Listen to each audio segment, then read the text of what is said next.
Sometimes life brings us challenges, and when attorney Ron Johnson goes to work every day, he's ready to fight for you. Ron Johnson represents clients in personal injury and wrongful death cases, provides mediation in matters such as wills and real estate transactions, and assists with Social Security disability. His goal is to serve his community and help his clients navigate complicated systems to access the benefits and fair treatment they are entitled to by law. He'll make sure you understand your rights and responsibilities and won't leave you behind to fend for yourself.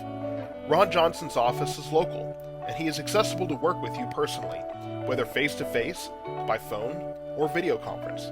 Let his 53 years of experience help guide you to peace of mind and the best possible outcome in your case. Your first consultation is free. Charges for Social Security disability services are subject to approval by the Social Security Administration. Call the Law Office of Ron B. Johnson at 972-938-7163 or visit www.lawofficeofronjohnson.com to schedule your free consultation. Hello, welcome to Becky's Kitchen. Today I'm going to show you how to make a cute little cookie. I needed some cookies to go on a cookie tray, little dainty things, and people would not be sitting down, they'd be walking and mixing and mingling, and I wanted it to be chocolate. And brownies, I love brownies, but they just didn't fit in with the pretty little cookie thing that I wanted. And somewhere in the back of my mind I remembered that I had made this little chocolate cookie a long time ago, and they were called Brownie Kisses. And I submitted it to our Sunday school cookbook in the 80s. So I rumbled around and I found that cookbook. It's had a lot of use. Doesn't even have a back. But I found the recipe, but I was looking for, what is the name of this cookbook? I was really looking for the date. So I opened it up. Now, if you can see, United Methodist Church, but right down in here in all caps it says, Methodists love to eat. So anyway, I looked at the ingredients and I went to the store and I had two things of, each one is 8 ounces. That's a lot of German chocolate. I got that, and I had everything else I needed, so I thought, I'm going to try this out. I didn't read through the rest of the recipe. That's something you need to remember. All right, so you have to melt the chocolate, and then it has to cool. So I'm going to do that first, and I'm going to do it over some boiling water, double boiler. There's 2 tablespoons of butter in this pan, and then, really it's better to do it this way.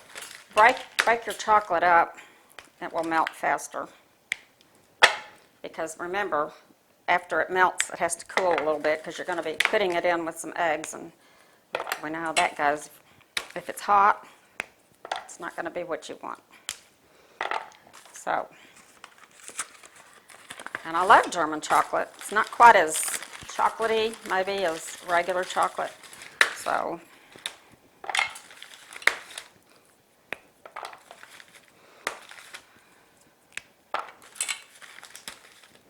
okay. Put it over the boiling water. It's just actually simmering water. It shouldn't take too long. And while that's doing its thing, I'll be getting all the other ingredients ready. There's not many ingredients, not many big amounts of ingredients in this recipe. There's 2 eggs, and I am going to have to use the mixer with them, so I'll just go ahead and put them in the bowl here. Now these are room temperature eggs, which is the best when you're baking. Okay, I'll put that over here. All right, now the rest of the ingredients. I put all my dry ingredients in my little plastic bowl here, and this was when I hadn't looked at the recipe, and I had my chocolate already melting, and I read how much flour, and it says 1/4 a cup of flour, and I went, what? I probably messed up when I wrote down that recipe. There's no way that 16 ounces of chocolate and 1/4 a cup of flour.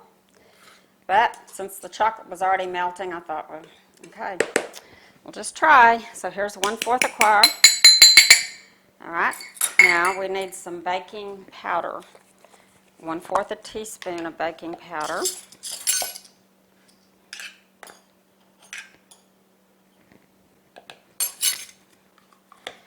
And just a tad of salt, not too much. And I always use kosher salt because it's not as salty for some reason. And 1/4 a cup of, not 1/4 a cup, 1/4 a teaspoon of cinnamon.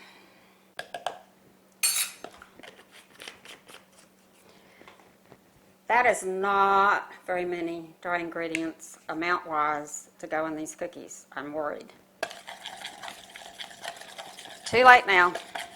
Well, we'll just see. Mixed it up with my little whisk. I'll put this over here. It also calls for a cup of finely chopped pecans. You could leave the nuts out if you don't like nuts or are allergic to nuts, but anyway, I like nuts. All right. So I'm going to do that first, and I'm going to do it over some boiling water, double boiler. There's 2 tablespoons of butter in this pan, and then, really it's better to break your chocolate up. It will melt faster.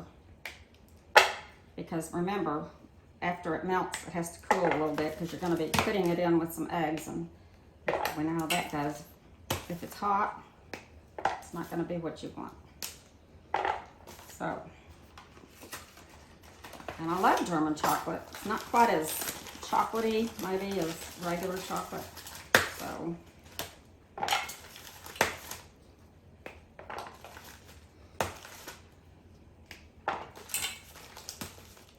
okay. The chocolate is melted and it's cooling now, so I'm going to go over to my mixer. And I have 2 eggs in there. I'm going to beat them just a little bit till they're foamy, and then I'm going to start adding the sugar, 3/4 a cup of sugar, gradually.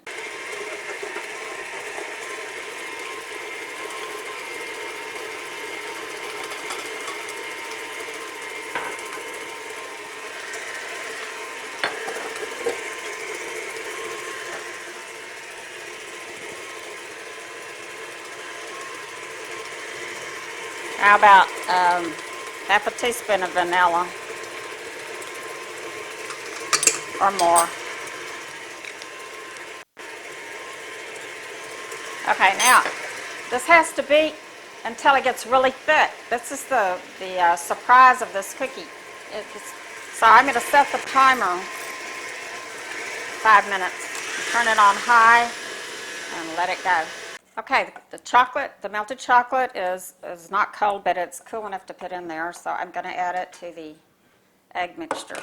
It'll be easier if I go off.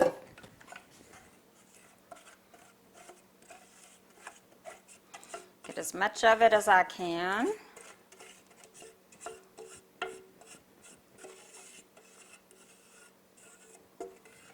Okay, now I'm going to just turn the mixer back on and mix that chocolate in with there. You don't have to do it very long.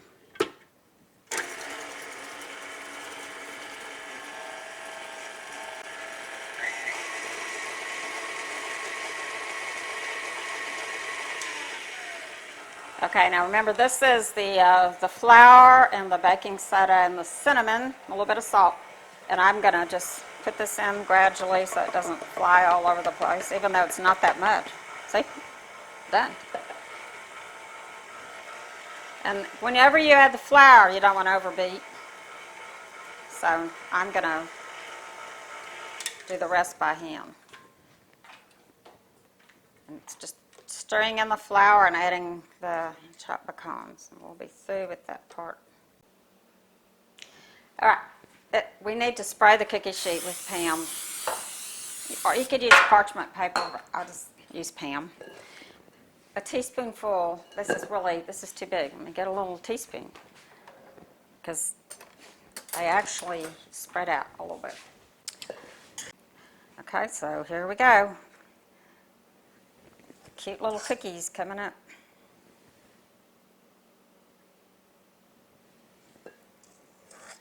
They have just a hint. I mean, remember only 1/4 a teaspoon of cinnamon, but It's just in there a little bit. It just makes them unique.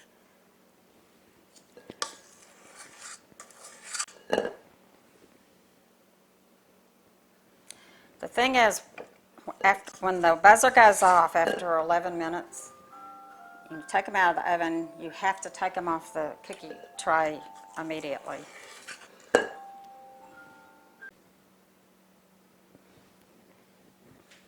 Okay, after the cookies are baked and cooled, then they're ready to serve.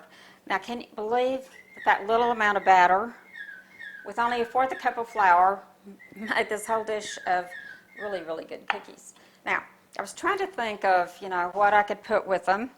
And, of course, I think ice cream is probably the best option.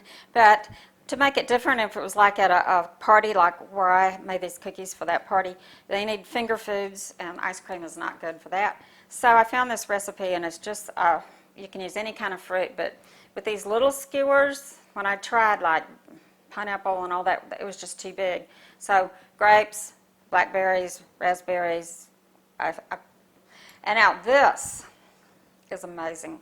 It is a 1/2 cup of vanilla yogurt with a 1/2 teaspoon of cinnamon. That's it. And it's really good. So you could have that, just for an option.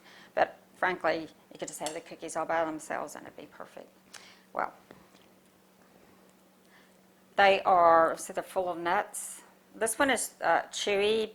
I did these 11 minutes. I'm doing the other ones 12 minutes.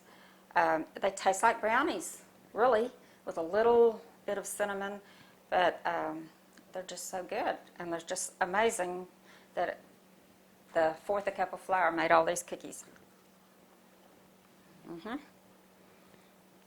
Good for breakfast, lunch, dinner, midnight snack, anytime. Well, that wraps it up for this session of Becky's Kitchen. Enjoy.